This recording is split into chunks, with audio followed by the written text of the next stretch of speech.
નમો તસ્સ નમો તસ્સ ભગવતો અરહતો ભગવતો અરહતો સમ્મા સંબુદ્ધસ્સ સમ્મા સંબુદ્ધસ્સ બુદ્ધં શરણં ગચ્છામિ બુદ્ધં શરણં ગચ્છામિ ધમ્મં શરણં ગચ્છામિ ધમ્મં શરણં ગચ્છામિ સંઘં શરણં ગચ્છામિ સંઘં શરણં ગચ્છામિ द्वितीयंपि बुद्धं शरणं गच्छामि द्वितीयंपि बुद्धं शरणं गच्छामि तृतीयंपि धम्मं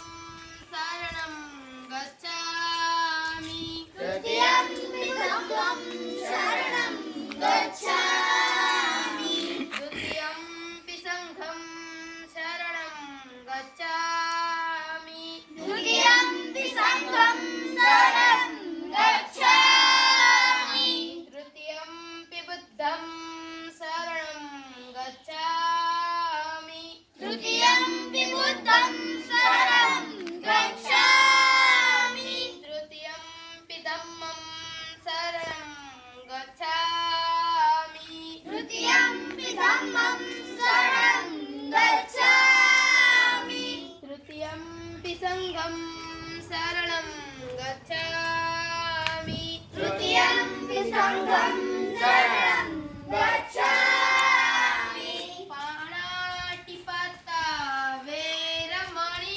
पाणातिपाता वेरमणि सिक्खापदं समादयामि सिक्खापदं समादयामि अभिन्नदाना वेरमणि अभिन्नदाना वेरमणि सिक्खापदं समादयामि सिक्खापदं समादयामि कामेषु मिच्छाचारा वेरमणि कामेषु मिच्छाचारा वेरमणि सिक्खापदं समादयामि सिक्खापदं समादयामि मुषावादा वेरमणि मुषावादा वेरमणि सिक्खापदं समादयामि सिक्खापदं समादयामि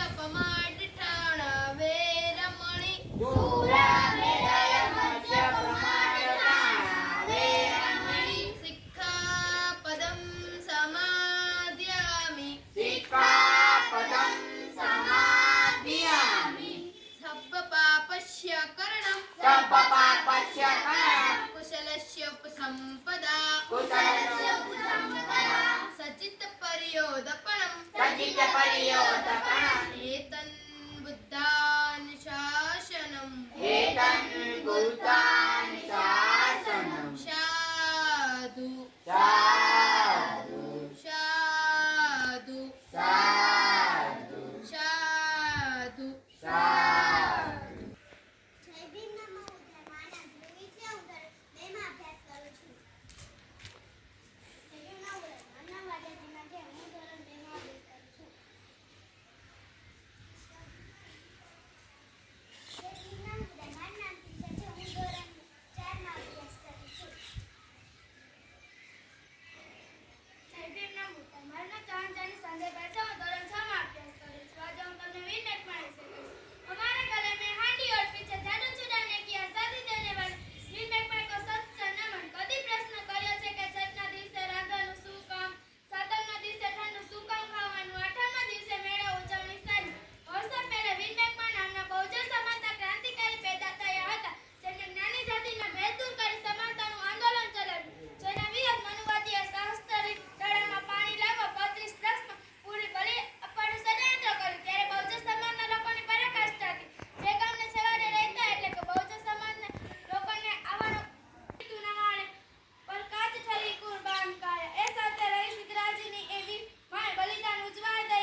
એક એવા મહિલા જેમને બહાદુરી અને વફાદારીના ઇતિહાસમાં સ્થાન ન મળ્યું, પરંતુ સામાન્ય લોકોના હૃદયમાં સ્થાન આપ્યું. બસ આટલું જ કહીશ. જય ભીમ.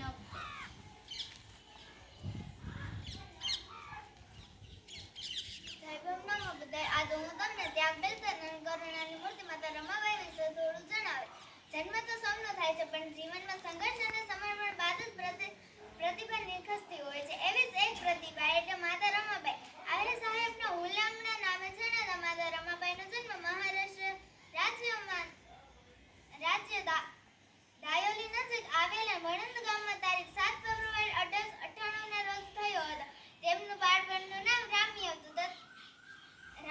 તેમના માતાનું નામ રૂકમણી હતું, જેઓ એક ગૃહિણી હતા. તેમના પિતાનું નામ ભીખુસૂત્ર હતું, જેઓ બોજો ઉપાડવાનું કામ કરતા હતા. તેમને એક ભાઈ શંકર અને 2 બહેનો ગૌરી અને મીરા હતા. નાનપણમાં જન્મતા માતા પિતાની છત્રછાયા ગુમાવતા રામી તથા તેમના ભાઈ બહેન તેમના કાકા અને મામા ગોવિંદ કુલકર્ણી સાથે મુંબઈ આવી વસ્યા. 10 વર્ષની નાની ઉંમરે જ રામીના લગ્ન રામજી સપલ અને ભીમાબાઈના 14 વર્ષીય પુત્ર ભીમરાવ સાથે નક્કી થયા હતા. રામજી સપલે સુંદર અને સુશીલ એવા રામીને પોતાના પુત્ર માટે પસંદ કર્યા હતા. આ અગાઉ ભીમરાવની સગાઈ રામજી સપલે 2 વખત ફોકી કરી હતી અને તે બદલ રામજી સપલે 5 રૂપિયાનો દંડ થયો હતો. વર્ષ 1906 એકરબાની સમાજ के लिए चढ़ा गई, बेटियों के दिलों में हौसला जगा गई, ना देखा दिन रात को बस कदम से कदम मिलाकर चलती गई. शिक्षा का महत्व जाना पहचाना, उन्होंने बाबा साहेब का साथ नहीं छोड़ा. बस आटલું જ કહીશ. જય ભીમ. નમો બુદ્ધાય.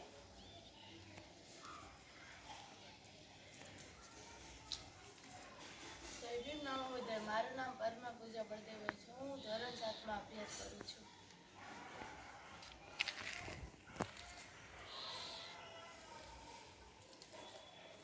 જય ભીમ. નમો બુદ્ધાય. મારું નામ સુહાની છે. હું ધોરણ 6માં અભ્યાસ કરું છું. नमन करें हम सावित्रीबाई को, जिसने शिक्षा की अलग जगाए, अज्ञानता का अंधकार दूर कर सत्य ज्ञान की ज्योति जलाए. शिक्षा पाकर सबको समझाए कितनी जरूर होती है पढ़ाई.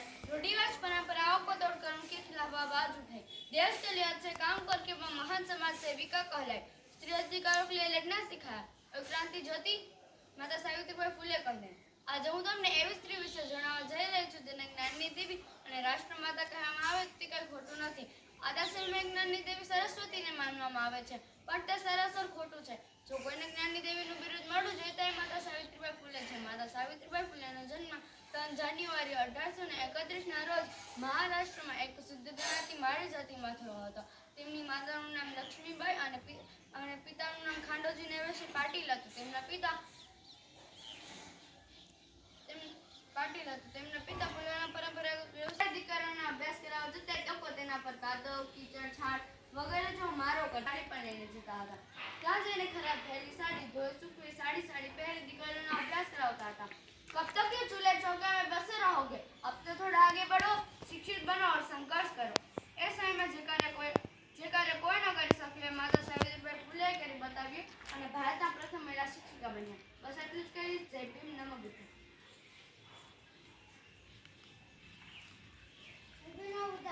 મારું નામ રાઠોડ છે. 2008માં અભ્યાસ કરું છું. આજે તમને એવા માનવ વિશે જણાવીશ જેને ચક્રવર્તી સર્વ અશોક તરીકે ઓળખવામાં આવે છે. તેમનો જન્મ ઈસવીસન 1904માં પાટલીપુત્ર પટનામાં થયો છે. તેનું પરિનિર્વાણ 232નો ભાગ ઈસવીસન 232માં પાટલીપુત્ર પટનામાં થયો છે. તેમના પિતાનું નામ બિંદુસર હતું. તેમની માતાનું નામ સુગંધરાણી હતું. વિશ્વ ઇતિહાસમાં આશરે 3 રાજ્ય થયા છે. તે નામદાર સમ્રાટની ઉપાધિ રાખે છે. તેના અશોક બાળપણથી જે કુશાગ્ર બુદ્ધિ અને બહાદુર હતા. રાજગાદી આવતા અશોકે પોતાનું સામ્રાજ્યનો વિસ્તાર કરવાનું ચાલુ કરી દીધું. તેમને હાલના જીતેલ ભારત સહિત અફઘાનિસ્તાન, ઈરાન, શ્રીલંકા, પાકિસ્તાન, નેપાળ વગેરે જીતી લીધે. તેને પોતાના જીવન દરમિયાન લડેલ એક પણ યુદ્ધમાં હાર મેળવી ન હતી. કલિંગ પર ચડાઈ કરી જીત મેળવ્યા બાદ કોઈલી ફોર્સની વિજય થઈ તેમણે બૌદ્ધ ધર્મનો અંગીકાર કરી લીધો અને આજીવન બૌદ્ધ ધર્મના પ્રચારમાં વિતાવવાનું નક્કી કર્યું. તેને બૌદ્ધ ધર્મનો પ્રચાર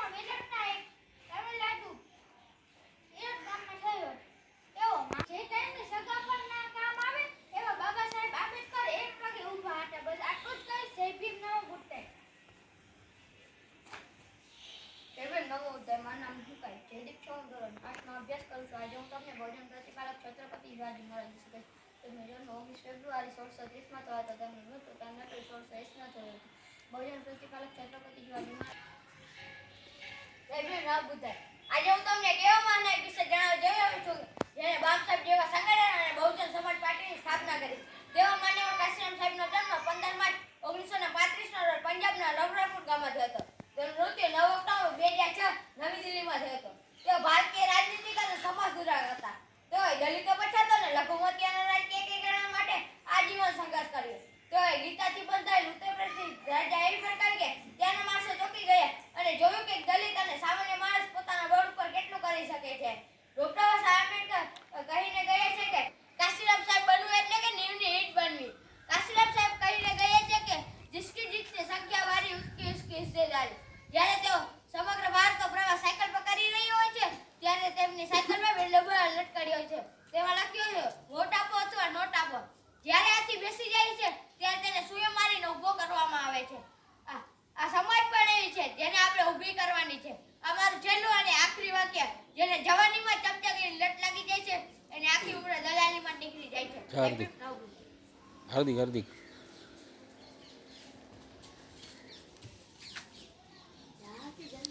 બરોબર ઉપર રહી જાવ, થાંભલો પકડી લે. જય ભીમ નમો બુદ્ધાય. તમે 5 ક્રિકેટરો સાંભળ્યું હતું. તેમના વિશે માહિતી પણ ખબર હતી. તેમનું નામ પણ સાંભળ્યું હતું. તેમાં મુખ્ય 3 સ્થાપક હતા. જેમાં એક ભીના પાલા સાહેબ, જીકે કાપરે સાહેબ અને કાતિયાન સાહેબ ત્રણેયને મળીને એક સાથે આ કામ કર્યું. આ માળખું કોને બહાર પાડ્યા જેનું આપણે ધ્યાન પણ ન હતું. તે હતા જીકે કાપરે સાહેબ, માનવ કાતિરામ સાહેબ અને જીનાપાના સાહેબે ત્રણેયને મળીને એક સાથે કામ કર્યું હતું. જીનાપાના સાહેબ પેલે પત્તાવાળામાં નોકરી કરતા હતા. તેઓ જીઆરપીમાં વંશતાર કર્મચારી તરીકે નોકરીમાં આવી ગયા. તમે આ નાળા પુરુષો પછી તેઓ અલગ કરી જાય. પછી તેઓ પછી જીનાપાના સાહેબ અને જીકે કાપરે સાહેબ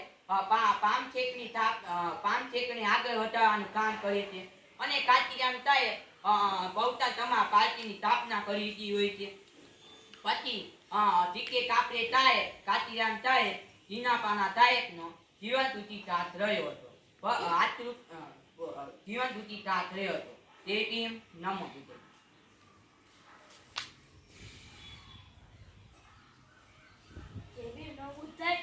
अगर आप वही करते रहेंगे जो करते आए हैं तो आपको वही मिलता रहेगा जो मिलता आया है. अगर आपको वो करना है जो आज तक नहीं मिला तो आपको वो करना पड़ेगा जो आज तक नहीं किया. એસએસટી એટલે કે એવું સંગઠન જેમાં કોઈ ફંડ ફાળા લેવામાં આવતો નથી. આ સંગઠનની સ્થાપના 2006માં રાજકોટ જિલ્લામાં 50 સૈનિકોથી થઈ હતી અને હાલમાં હજારોની સંખ્યામાં સૈનિકો ઊભા કરેલ છે. જ્યારે બરબાદી સામે લઈ આવ્યા નથી કારણ કે હોદ્દાવાળા સંગઠનમાં જ્યારે ચૂંટણી આવે ત્યારે પ્રમુખ વેચાઈ જાય છે અને સંગઠન વિખાઈ જાય છે. તે માટે આ સંગઠનમાં કોઈને હોદ્દા આપવામાં આવ્યા નથી અને આ સંગઠન કોઈ 2 દિવસના જયભીમવાળા માટે નથી, 365 દિવસ કામ કરે છે.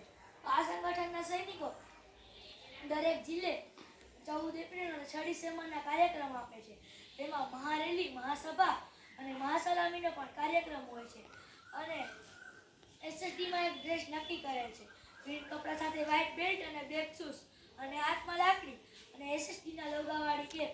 અને હાલમાં આ સંગઠન રાજસ્થાન, મહારાષ્ટ્ર જેવા રાજ્યોમાં પણ આ સંગઠને ત્યાં સૈનિકો ઊભા કર્યા છે અને આ બધા જ સૈનિકો બિન સ્વાર્થે સમાજને જાગૃત કરવાનું કામ કરે છે. બસ આટલું જ કહી જય ભીમ નમો બુદ્ધાય. આ લાઈટ પ્રમાણે ઊભા રહેજો બધે.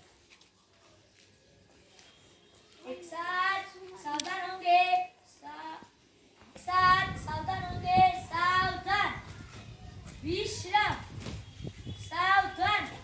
एक साथ हमारे महानायकों को सलामी देंगे, सलामी दे.